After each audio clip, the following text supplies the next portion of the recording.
In the 1970s, Britain going to work could be a death sentence. One spark could bury a miner alive. One wave could sweep a fisherman into the North Sea's icy grip. These weren't just jobs, they were daily battles for survival, fought by men in donkey jackets and flares, united by grit and pride. Here are the 15 deadliest jobs that built Britain and paved the way for today's safety laws. Stick around to uncover the jobs so lethal it claimed thousands of lives in a single decade. As you watch, think of the brave souls whose sacrifice made the Britain we know today a safer place. The steel mills of 1970s. Britain were like stepping into a volcano. Massive complexes where men worked beside molten metal at 1,600 degrees Celsius. Every shift a test of endurance. Burns were so routine they went unreported, with splashes of molten metal igniting clothing in seconds. The relentless heat caused cataracts and organ damage, while the air, thick with metal dust and toxic fumes, silently seeded cancer and lung disease. The roar of machinery deafened workers who shouted to be heard over the industrial inferno. Yet, amidst this hellscape, steelworkers forged more than metal. They forged a fierce pride. They called themselves men of steel, not just for the product, but for their unyielding spirit. Workers in Sheffield would say, "We didn't just make steel, we built Britain's backbone." This camaraderie sustained them, turning grueling shifts into a badge of honour. Still, danger was never far. A single ladle breaking free or furnace wall collapsing could end lives in an instant. The British Steel Corporation tried to improve safety after its 1967 formation, but the job's raw power defied containment.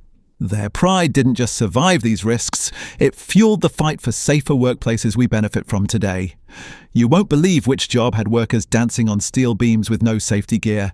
Keep watching to find out, and subscribe so you don't miss our next dive into Britain's past. Deep beneath Britain's rolling countryside, an army of men spent their days in near total darkness, breathing air thick with coal dust that would eventually claim their lungs. Coal mining in the 1970s.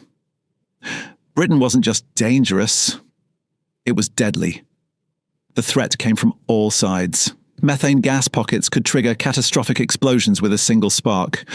Tunnel collapses buried men alive, while flooding could drown entire teams in minutes. But the most insidious killer was pneumoconiosis, black lung, a disease that slowly suffocated miners as coal dust accumulated in their lungs over decades. Despite the introduction of the Coal Mines Act in 1954, safety measures remained woefully inadequate. Miners often worked with minimal protective equipment, relying on canaries to detect deadly gases until the late 1980s. Between 1970 and 1979, over 500 miners lost their lives in British coal pits. Perhaps most heartbreaking was the community impact. Mining towns revolved entirely around the colliery, meaning when disaster struck, it devastated entire communities. Fathers, sons, and brothers would descend together, sometimes never to return. If you're finding this video informative, hit that like button and subscribe for more glimpses into Britain's industrial past. On the windswept beaches and dockyards of 1970s. Britain's shipbreakers dismantled the once proud vessels of the nation's maritime fleet, using methods that were as dangerous as they were primitive. Shipbreaking combined all the risks of construction, demolition, and heavy industry in one lethal package. Workers used cutting torches to slice through massive metal structures, often while balancing on the very piece they were cutting. Falls were common and frequently fatal, with men plummeting into empty holds or onto jagged metal below. Asbestos was everywhere. Naval and merchant vessels used the material extensively for insulation, and shipbreakers would rip it out with bare hands, releasing clouds of deadly fibres as they tore into Clyde-built liners, once the pride of Britain's seas. On break, they'd queue for a meat pie, swapping tips on the football pools, their sweat and skill dismantling the giants that had carried Britain's name across the world. Many developed mesothelioma decades later, never having known the danger they faced. Toxic materials permeated these dying ships. Lead paint, PCBs, heavy metals, and residual fuels and chemicals created a toxic soup that workers absorbed through their skin and lungs. Structural collapses claimed numerous lives. As ships were weakened by the cutting process, sections would give way unexpectedly, crushing workers beneath tons of steel.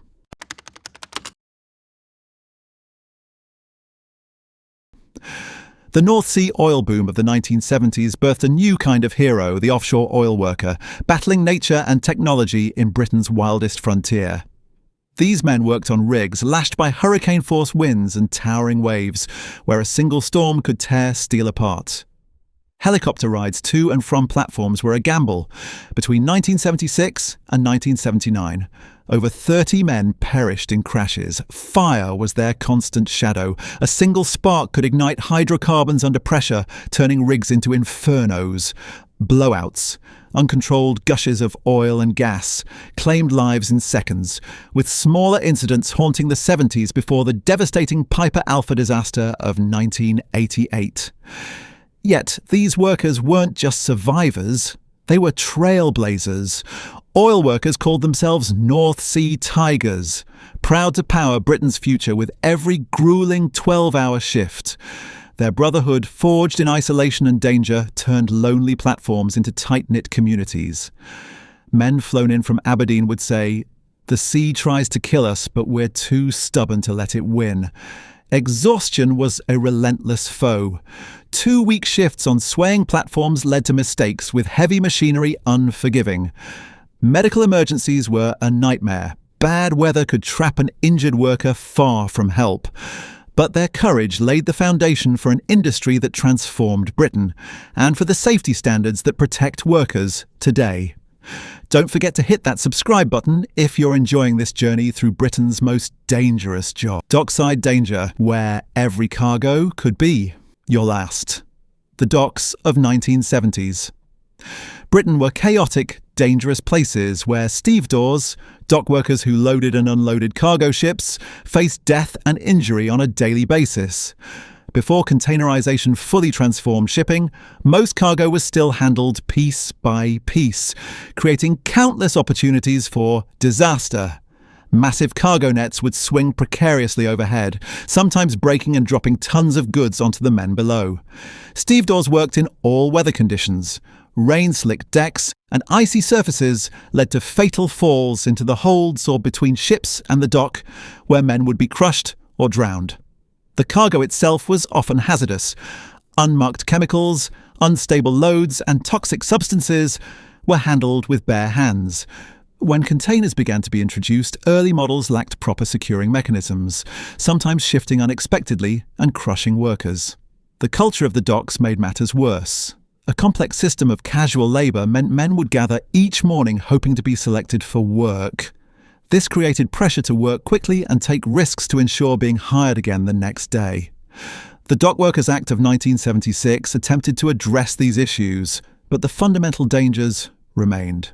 For many stevedores, the question wasn't if they would be injured, but when. When the fishing trawlers left British ports in the 1970s, the men aboard knew they might never return. Deep sea fishing combined all the dangers of seafaring with the additional hazards of operating heavy machinery on a pitching, rolling deck. The North Sea and Atlantic waters were merciless.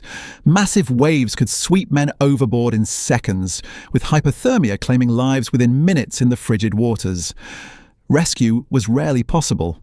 If you went over the side, your chances of survival were virtually nil. Between 1976 and 1980, more than 240 British fishermen were lost at sea. The equipment itself was lethal. Powerful winches and cables could snare a limb and drag a man overboard or into the machinery before anyone could hit the stop button. Massive nets, when full, could shift unexpectedly and crush workers against the bulkheads. The economic pressures made safety secondary. Fishermen hauled nets to the crackle of BBC from a battered transistor radio. They'd grit their teeth through storms, knowing an empty hold meant not only no pint of Watneys at the local back in Hull, but also a hungry family. These lads called themselves sea dogs, stubborn as the North Sea itself, risking it all for the catch. Exhaustion was a constant companion, with men working 20-hour shifts for days on end, increasing accident risks. We're only halfway through the deadliest jobs of 1970s Britain. Stick around to uncover the job so dangerous it changed safety laws forever. Hit that like button if you're hooked. In the 1970s, Britain was only beginning to understand the deadly legacy of asbestos, a miracle material that had been used in everything from insulation to brake pads. The men tasked with removing it faced what would later be recognised as a death sentence. Asbestos removers typically worked without proper respiratory protection, often wearing nothing more than a simple dust mask. They would scrape, cut, and hammer away at asbestos-containing materials, releasing microscopic fibres that would lodge permanently in their lungs.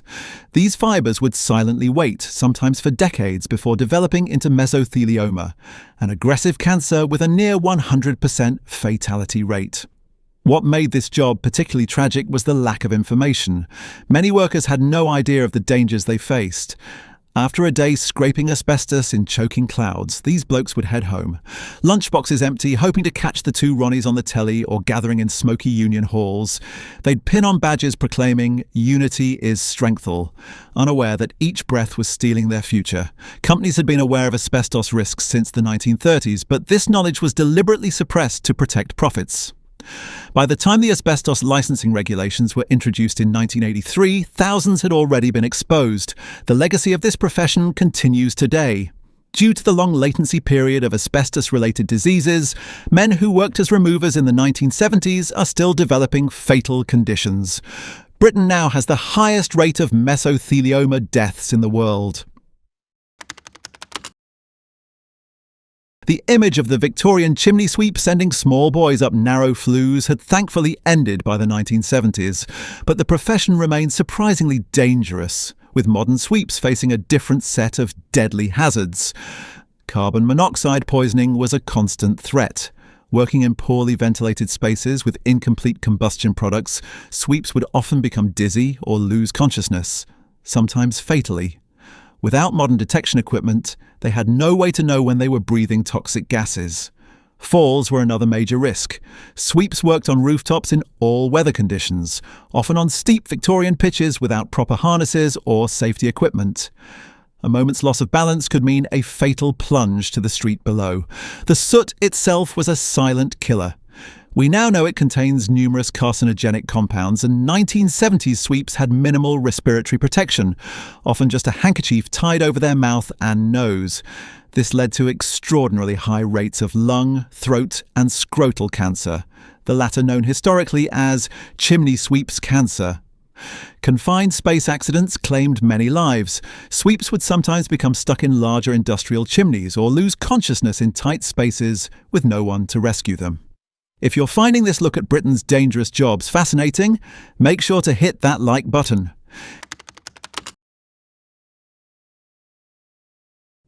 While firefighting remains dangerous today, the 1970s British firefighter faced hazards that would be unthinkable by modern standards, making each shift a potential last call. Protective equipment was primitive by today's standards. Breathing apparatus was heavy, unreliable, and in short supply. Many firefighters simply went without, breathing toxic smoke as they worked. Their protective clothing offered minimal heat resistance, leading to severe burns as standard injuries. Helmets were made of leather or composite materials that provided little protection from falling debris. Building fires were more dangerous than today. Synthetic materials becoming common in furniture released cyanide and other toxic gases when burned, yet firefighters had no gas detection equipment. Many collapsed inside burning buildings, overcome by invisible killers they couldn't detect. Communication equipment was rudimentary. Once inside a burning building, firefighters often had no way to call for help or warn others of danger. Men would become disoriented in smoke-filled environments and run out of air before finding their way out. The psychological support was non-existent. Firefighters witnessed horrific scenes, from fatal house fires to the aftermath of IRA bombings, yet were expected to simply carry on. Many turned to alcohol to cope, increasing accident risk. Policing, 1970s. Britain came with dangers that extended far beyond the obvious risks of confronting criminals. This was a decade of social unrest, terrorism, and changing crime patterns that made the Bobby on the beat a target from multiple directions. The IRA bombing campaign brought warfare to Britain's streets. Police officers were primary targets, with booby-trapped vehicles and buildings claiming numerous lives. The constant threat meant officers never knew if a routine call might be their last. Between 1970 and 1979, over 20 officers were killed in terrorist attacks. Violent crime was increasing, but officers lacked modern protective equipment. They patrolled without stab vests or effective restraint tools, often armed with nothing more than a wooden truncheon.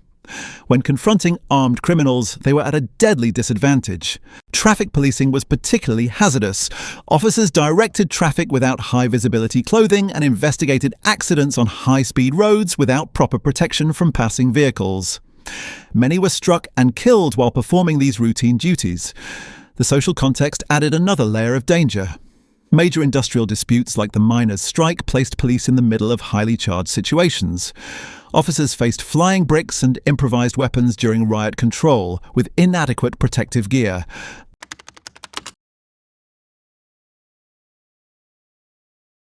The beating heart of 1970s. British industry was its factories, sprawling complexes filled with deafening machinery and minimal safety protocols. Factory workers faced a daily gauntlet of hazards that would be unthinkable today. Massive mechanical presses operated without guards, leading to horrific crushing injuries and amputations. Workers routinely reached into moving machinery to clear jams or make adjustments, often losing fingers or hands in the process. The noise was constant and devastating. Many factory veterans from this era suffer from severe hearing loss, having worked without ear protection for decades. Chemical exposure was another silent killer. Workers handled toxic substances with bare hands, breathing in fumes that would later be linked to cancer, neurological damage, and reproductive issues. The Health and Safety at Work Act of 1974 was meant to address these dangers, but implementation was slow and enforcement spotty. Perhaps most telling was the attitude towards safety itself. Workers who raised concerns were often labelled troublemakers or told they weren't tough enough for factory life. Accidents were considered an inevitable part of the job, not preventable incidents. Women faced additional dangers, often assigned to work with toxic chemicals due to their nimble fingers, leading to higher rates of certain cancers.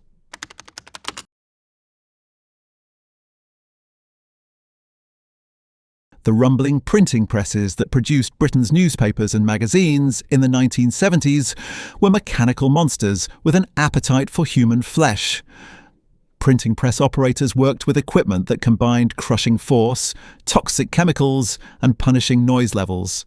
The presses themselves were the primary danger. These massive machines had numerous pinch points where rollers met, capable of pulling in a hand or arm in a split second. Emergency stop buttons were often out of reach, meaning once caught, a worker could be progressively pulled into the machinery. Amputation was so common that many print shops kept ice chests ready to preserve severed digits. Chemical exposure was another significant hazard. Operators handled solvents, inks, and cleaning agents containing benzene, toluene, and other now banned substances. These caused liver damage, neurological issues, and cancer. The smell of these chemicals permeated workers' clothing, skin, and homes. Noise-induced hearing loss was universal. The thunderous roar of the presses made conversation impossible and permanently damaged hearing. The pressure to meet deadlines added another layer of danger. When presses jammed or malfunctioned, operators would often attempt repairs while the machines were still running rather than miss a printing deadline.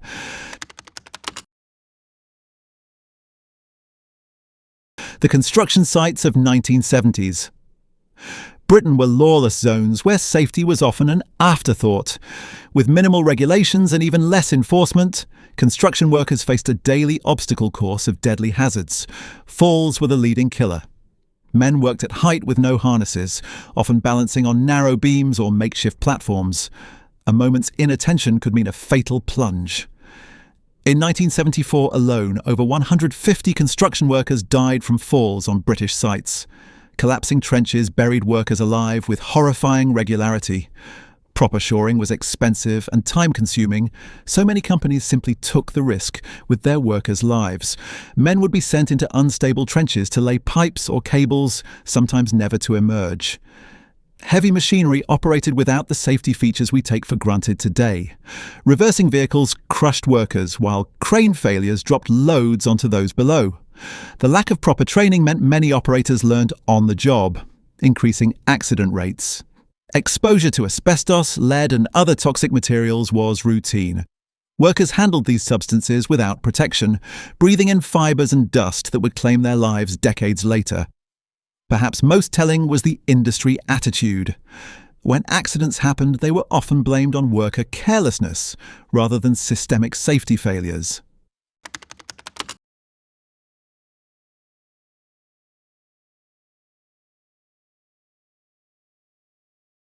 In 1970s, Britain, electricians worked with a deadly invisible force, often with safety standards that seemed shockingly inadequate by today's measures.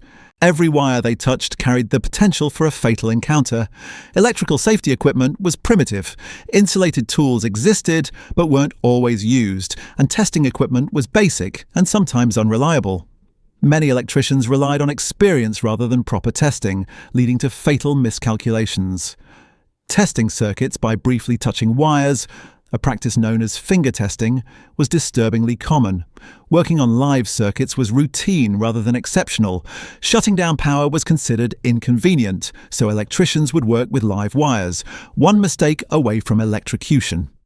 In commercial settings, pressure to avoid disrupting business operations meant safety was often sacrificed for convenience. The infrastructure itself was dangerous. Britain's ageing electrical systems were a patchwork of different standards, with pre-war installations still common. Electricians would encounter unexpected wiring configurations, deteriorated insulation, and improvised repairs that created deadly traps. Industrial settings added additional hazards. Working in confined spaces with high-voltage equipment, electricians faced arc flashes that could reach temperatures of 20,000 degrees Celsius, hotter than the surface of the sun. If you're finding this video eye-opening, please take a moment to hit that like button. Perched high above the streets of 1970s, Britain, scaffolders constructed the temporary structures that made construction possible, often with nothing between them and a fatal fall but their own balance and skill. The erection of scaffolding was done without the safety harnesses that are mandatory today. Men would walk along narrow tubes, passing heavy metal components to each other while balancing dozens of meters above the ground. A single misstep meant death or catastrophic injury. Wind was a constant enemy, growing stronger at height and threatening to pluck men from their precarious positions. The physical toll was extreme. Scaffolders carried heavy metal poles and connectors up ladders all day, leading to chronic back injuries and joint problems. The galvanized coating on scaffolding tubes contained zinc, which when heated during cutting released fumes that caused metal fume fever, a debilitating flu-like condition. Quality control was often minimal. Economic pressures meant scaffolding was sometimes erected with insufficient bracing or anchoring, leading to catastrophic collapses that claimed multiple lives. Training was largely informal. Most scaffolders learned through an unofficial apprenticeship system rather than formal safety training. This meant dangerous practices were passed down from one generation to the next. If you're enjoying this deep dive into Britain's most dangerous jobs, don't forget to subscribe. Beyond the dangers, these 15 dangerous professions shaped Britain's industrial landscape in the 1970s and claimed thousands of lives in the process. While workplace safety has improved dramatically since then, we owe these improvements to the hard lessons learned through tragedy. Every safety regulation was built on the bravery and sacrifices of those who face danger daily. The next time you put on a hard hat, use protective equipment, or benefit from a safety protocol, remember the men and women of 1970s Britain who didn't have these protections. Their sacrifice paved the way for the safer workplaces we enjoy today. If you were shocked by these deadly jobs, smash that subscribe button and join us next week for more untold stories from Britain's past. Which job scared you the most? Drop it in the comments.